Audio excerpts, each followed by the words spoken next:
As we get older, we have the privilege of growing our prostates, and Tim has the privilege, or has had the privilege of growing his prostate after 70 some odd years, right? Right, 70. 70 years.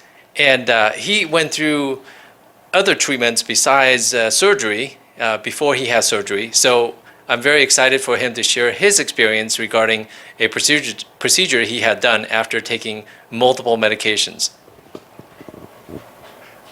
5 or 6 years ago, I got tired of the problems we all get to experience as we advance on in age, and I took both Flomax and Finastra and found the sexual side effects completely incompatible with my lifestyle. So I stopped taking them, and then I went another 5 years of the misery of getting up 3 and 4 or 5 times a night. And I ran into Dr. Lin, and he suggested the TURP procedure.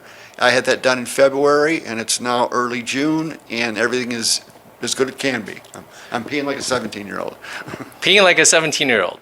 Yes. That's amazing. Let's roll back a little bit. So you took medication and gave you untoward side effects, and you were.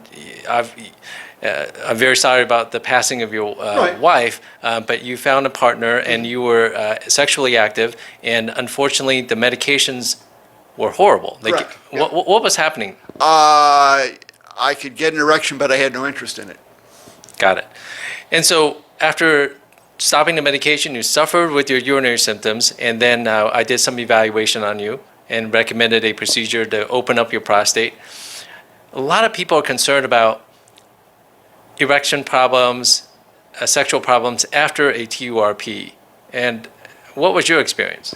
I had the same concerns a lot of people have, and I've got to say that my sex life is probably 75% as pleasurable as it was. I have no problem with an erection. Sometimes the sensation is not what it used to be, but it appears to be getting better. So it's slowly improving. No erectile dysfunction, which is a big concern for a lot of patients. No problem with erectile dysfunction at all.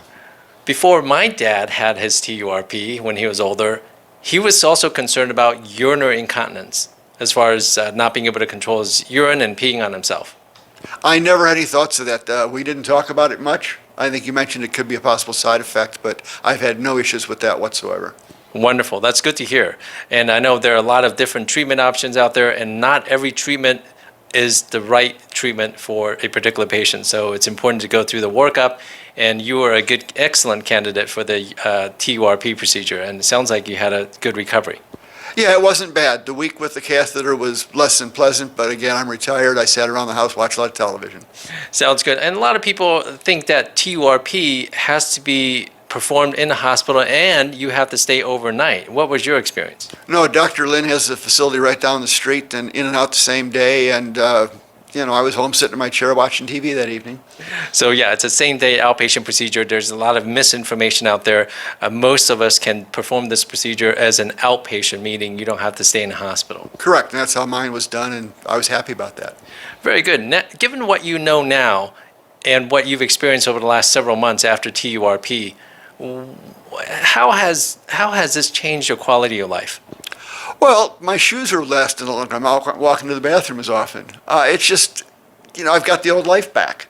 I'm not constantly watching the streets when I'm driving. Where's the nearest washroom? Where's the cleanest bathroom I can find?